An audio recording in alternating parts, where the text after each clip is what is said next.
Hello students, welcome to mega D classes. आज हम पढ़ेंगे सेंट्रल नर्वस सिस्टम के बारे में, जिसको हम सीएनएस भी बोलते हैं। तो जैसे कि आपको पता होगा कि हमारी बॉडी का जो सेंट्रल इंफॉर्मेशन प्रोसेसिंग ऑर्गन है, जो सारी इंफॉर्मेशन को प्रोसेस करके हमें ये बताता है कि हमें कहाँ पे किस तरीके से रिएक्ट करना है, वो ब्रेन होता है। और इसलिए हम ब्रेन को कमांड एंड कंट्रोल सिस्टम भी बोल सकते हैं। ब्रेन के हमारी बॉडी में बहुत सारे फंक्शंस होते हैं। ये हमारी बॉडी की जितने भी वॉलंटरी मूवमेंट्स हैं, यानी कि जो ऐच्छिक गति हैं, जो हमारी इच्छा के हिसाब से काम करती हैं, उनको भी कंट्रोल करता है। ये हमारी बॉडी में बैलेंस को भी बना के रखता है। और हमारी बॉडी के जितने भी मेन इनवॉलंटरी ऑर्गन्स हैं, मतलब जो हमारे कंट्रोल में नहीं है, जैसे लंग्स, हार्ट, किडनी, उनकी फंक्शनिंग को भी कंट्रोल करता है। ये हमारी बॉडी के टेम्परेचर को भी रेगुलेट करता है। भूख लगना, प्यास लगना, या जो गतिविधियां हमारे शरीर में हर रोज होती रहती हैं, 24 घंटे होती रहती हैं, उन्हें भी कंट्रोल करता है। और कौन सा हार्मोन कब सिंथेसाइज होना है, हमारा बिहेवियर कैसा होगा, कब हमें हंसना है, कब रोना है, उस तरह की चीज़ों को भी कंट्रोल करता है। इसके अलावा जितनी भी हमारी सेंसेस हैं, हम किसी चीज़ को देख रहे हैं, सुन रहे हैं, बात कर रहे हैं, हमारे दिमाग में किसी चीज़ की मेमोरी बन रही है, हम कितने इंटेलिजेंट हैं, हम किस तरीके से इमोशंस और अपने विचारों को कंट्रोल करते हैं, ये सारी चीज़ें जो है हमारा ब्रेन करता है। अब हमारा जो ब्रेन है, ये आपको पता है बहुत ही ज़्यादा डेलिकेट पार्ट है।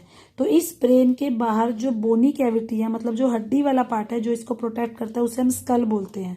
स्कल के अंदर भी जो ब्रेन है, ब्रेन के बाहर 3 लेयर्स होती हैं जो इसको प्रोटेक्ट करती हैं। इनमें जो सबसे पहले बाहर वाली लेयर है उसे हम बोलते हैं ड्यूरा मैटर। उसके बाद जो मिडल लेयर है उसे हम बोलते हैं एरेक्नोइड, और जो सबसे अंदर वाली लेयर है उसे हम बोलते हैं पिया मैटर। तो आप इसको डैप से भी याद रख सकते हो कि अगर हम आउटर से इनर साइड की तरफ आए तो सबसे बाहर वाली लेयर है dura mater, then arachnoid mater and then pia mater. और ब्रेन को हम 3 पार्ट्स में डिवाइड कर सकते हैं, fore brain, mid brain and hind brain. अब ये हमने ब्रेन के 3 पार्ट्स किस हिसाब से डिवाइड किए हैं, इनकी लोकेशन के हिसाब से। फोर का मतलब होता है फ्रंट, यानी कि जो हमारे ब्रेन का सामने वाला पोर्शन है, जो हमारे माथे की तरफ होता है, उसे हम फोरहेड बोलते हैं।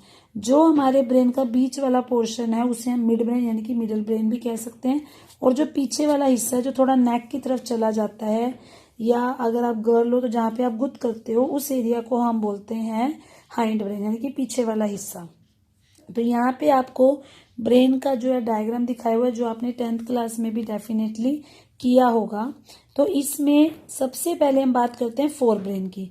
फोर ब्रेन में 3 चीजें होती हैं, सेरिब्रम, थैलेमस, हाइपोथैलेमस। और सेरिब्रम, जिसको आप हिंदी में प्रमस्तिष्क भी बोलते थे, ये जो सेरिब्रम है, ये हमारे ह्यूमन ब्रेन का सबसे ज्यादा हिस्सा एक्वायर करता है। मतलब आप ये मान सकते हो कि लगभग 50 to 60% जो पार्ट है हमारे ब्रेन का, वो सेरिब्रम से ही बना होता है। जिसको आप यहाँ पे इस तरह से कर्व्ड पार्ट दिखा रहे हो ब्राउन कलर का, ये सारा हमारा सेरिब्रम ही होता है। तो सबसे ज्यादा जो हमारी ब्रेनी एक्टिविटीज हैं, जिनमें हम कहते हैं कि दिमाग यूज होता है, वो सारी एक्टिविटीज सेरिब्रम ही परफॉर्म करता है। तो बेसिकली यहाँ पर आपको एक तो ब्रेन के डिफरेंट पार्ट्स, उन पार्ट्स के फर्दर कितने पार्ट्स हैं, और हर एक पार्ट का फंक्शन पता होना चाहिए। और सेरिब्रम के 2 पार्ट्स होते हैं, लेफ्ट और राइट सेरिब्रल हेमिस्फीयर। क्योंकि जो सेरिब्रम है वो एक स्फीयर की फॉर्म, एक सर्कल की फॉर्म में है, तो उसको अगर हम 2 पार्ट्स में डिवाइड करेंगे तो वो लेफ्ट और राइट में डिवाइड हो जाएगा। तो उन दोनों पार्ट्स का जो बीच वाला हिस्सा है, जो उसको डिवाइड कर रहा है, उस हिस्से को हम बोलते हैं कॉर्पस कैलोसम। तो मतलब एक नर्व फाइबर्स या एक टिश्यू होता है जो इन दोनों हेमिस्फीयर्स को आपस में जोड़ के रखता है। तो इसमें सेरिब्रल हेमिस्फीयर के बाहर जो सेल्स की लेयर होती है, जो बाहर की तरफ प्रेजेंट होती है, उसे हम बोलते हैं सेरिब्रल कॉर्टेक्स। और वो इस तरीके से फोल्डेड होती है। मतलब वैसे अगर हम इसको ओपन करें तो ये बहुत ज्यादा लंबा स्ट्रक्चर है, लेकिन फोल्ड होने की वजह से ये थोड़ी सी जगह में इकट्ठा हो जाता है। तो ये जो सेरिब्रल कॉर्टेक्स है, मतलब सेरिब्रम का जो बाहर वाला पार्ट है, इसे हम ग्रे मैटर बोलते हैं, क्योंकि ये दिखने में ग्रे कलर का लगता है। और इसमें जो न्यूरॉन की सेल बॉडीज हैं वो बहुत ज्यादा होती हैं, इस वजह से इसका कलर ऐसा दिखता है। सेरिब्रल कॉर्टेक्स में motor area, sensory areas present होते हैं। मतलब जितने भी हमारे सेंस ऑर्गन्स हैं, सेंस ऑर्गन्स में आपको पता है हमारी बॉडी में 5 सेंस ऑर्गन होते हैं, आई, ईयर, नोज, टंग, स्किन। तो उनसे रिलेटेड जितना भी फंक्शन हमारी बॉडी में होता है वो सारे हमारे ब्रेन के सेरेब्रल कॉर्टेक्स में कंट्रोल होते हैं। और इन एरियाज को हम एसोसिएशन एरियाज भी बोल सकते हैं। एसोसिएशन का मतलब होता है जोड़ना। तो ये हमारे जितने भी सेंसरी एरियाज हैं ये सारे एक दूसरे से कनेक्टेड हैं। जैसे अगर हमारे स्किन पे कोई चीज टच हो रही है तो उसके साथ ही हो सकता है हमारा कोई और सेंस ऑर्गन भी उसी टाइम काम करे, तो इनके बीच में ये एक एसोसिएशन बना देता है। इसके अलावा इसमें एक माइलिन शीथ भी होती है, सेरेब्रल हेमिस्फीयर के अंदर पाई जाती है और वो इसको अंदर से व्हाइट कलर प्रोवाइड करती है। तो आप ये कह सकते हो कि सेरेब्रम का जो बाहर वाला पोर्शन है वो ग्रे कलर का होता है, इसलिए उसको ग्रे मैटर बोलते हैं, और जो इनर पोर्शन है वो व्हाइट कलर का होता है, इसलिए उसे व्हाइट मैटर बोलते हैं। तो आप सेरिब्रम के फंक्शंस में ये सारे फंक्शन याद रख सकते हो जितने भी हमारे ब्रेन के फंक्शंस हैं। जैसे कि हम कोई कैलकुलेशन कर रहे हैं, हम किसी बात को याद रख रहे हैं, हम लर्न कर रहे हैं, हम लैंग्वेज बोल रहे हैं, वो सारी चीजें सेरिब्रम में होती हैं। इसके अलावा जो हमारे 5 सेंस ऑर्गन्स हैं उनसे जो हम काम करते हैं, जैसे देखना, स्मेल करना, सुनना, टच करना या टेस्ट करना, वो सारे काम भी सेरिब्रम में ही होते हैं। उसके बाद आता है थैलेमस। सेरिब्रम जो है थैलेमस के अराउंड रैप्ड होता है। जैसे अगर आप इस पिक्चर को ध्यान से देखो तो यहाँ पर आप देख सकते हो कि ये वाला जो सारा पोर्शन है जो फोल्डेड है ये सेरिब्रम है, ये सेरिब्रल के दोनों हेमिस्फीयर हैं, और ये कॉर्पस कैलोसम है जिसने इन दोनों को जोड़ा हुआ है। इसके बाद यहाँ पे जो ब्लू कलर का पोर्शन है, ये ऊपर वाला पोर्शन तो मिड ब्रेन है, लेकिन यहाँ पर अगर आप देखो तो ये थैलेमस है और थैलेमस के नीचे वाला हाइपोथैलेमस है। हाइपो मतलब जिसके नीचे है। तो एक तरह से आप ये कह सकते हो कि जो सेरिब्रम है उसने थैलेमस को चारों तरफ से ढका हुआ है। तो ये जो थैलेमस है ये सेंसरी और मोटर सिग्नलिंग का कोऑर्डिनेटिंग सेंटर है। मतलब ये हमारी सेंसरी और मोटर एक्टिविटीज को आपस में कोऑर्डिनेट कर देता है। क्योंकि अगर हमारे शरीर में हम किसी चीज को सेंस कर रहे हैं, मतलब हम किसी चीज की स्मेल या उसका टच या उसको देख के कुछ कर रहे हैं, तो ऑटोमेटिकली उसके हिसाब से हमारी बॉडी में कुछ ना कुछ मोशन भी होगा। जैसे अगर हम किसी चीज को टच करेंगे तो टच करने के बाद हमारे शरीर में कोई हरकत भी होगी। तो वो जो सेंसरी और मोटर के बीच में कोऑर्डिनेशन बनाने का काम करता है वो थैलेमस करता है। उसके बाद जो है थैलेमस के नीचे होता है वो हाइपोथैलेमस है। क्योंकि ये थैलेमस के नीचे होता है इसलिए इसको नाम दे दिया हाइपोथैलेमस। इसके भी बहुत सारे फंक्शंस हैं। ये हमारे टेम्परेचर को कंट्रोल करेगा, भूख प्यास को कंट्रोल करता है।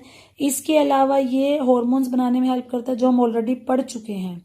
इसके अलावा और भी बहुत सारे स्ट्रक्चर्स हैं जो हमारे ब्रेन में होते हैं, लाइक एमिगडाला, हिप्पोकैम्पस, जो सारे मिलकर लिम्बिक सिस्टम बनाते हैं जो सेक्सुअल बिहेवियर या इमोशनल रिएक्शन को कंट्रोल करते हैं। बट आपको इसमें हॉर्मोन्स तक ही याद रखना है। मतलब बेसिकली आपको हर एक पार्ट के 1 या 2 फंक्शंस और उसकी लोकेशन क्या है और वो ब्रेन के कौन से टाइप का पार्ट है वो याद रखना है। देन नेक्स्ट आता है मिड ब्रेन।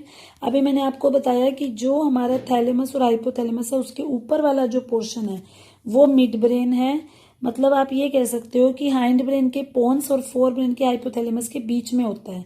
तो इसमें एक कैनाल होती है सेरिब्रल एक्विडक्ट जो मिड ब्रेन में से क्रॉस होती है, और इसमें 4 राउंड स्वेलिंग्स आती हैं जिनको बोलते हैं कॉर्पोरा क्वाड्रिजेमिना। मतलब अगर हम इसका स्ट्रक्चर देखें तो इसमें 4 इस तरीके से गोल गोल से लोब्स होते हैं जो आपस में जुड़े होते हैं, उन्हें हम बोलते हैं कॉर्पोरा क्वाड्रिजेमिना।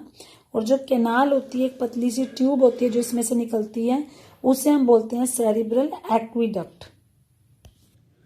और अब हम बात करते हैं कि मिड ब्रेन के फंक्शंस क्या हैं। तो मिड ब्रेन का एक फंक्शन तो हमारी बॉडी में होता है कि जो हमारी बॉडी में एक 24 आवर की स्लीप और वेक साइकिल चलती है, कि हमें पता होता है कि कब हमें सोना है या कब हमें उठना है, तो ये उसको कंट्रोल करता है। इसके अलावा ये हमारी बॉडी में टेम्परेचर रेगुलेट करने में भी हेल्प करता है, और अगर हम किसी चीज़ को देख के एकदम से अलर्ट हो जाते हैं तो ये उस चीज़ को भी कंट्रोल करता है। उसके बाद जो लास्ट पार्ट आता है हमारे ब्रेन का वो हाइंड ब्रेन है। जैसे कि मैंने आपको बताया, हमने इसको हाइंड ब्रेन नाम इसलिए दिया है क्योंकि ये हमारे बैक साइड पे प्रेजेंट होता है, और इसके 3 पार्ट्स होते हैं, पोन्स, सेरिबेलम, मेड्यूला। जैसे कि अगर आप इस डायग्राम में देखो तो जो स्टेम लाइक पार्ट है ये पोन्स है। इधर की तरफ जो फ्लावर लाइक स्ट्रक्चर हम दिखा रहे हैं ये हमारा यहाँ पे सेरिबेलम है, और इधर की तरफ जो है मेड्यूला प्रेजेंट होता है।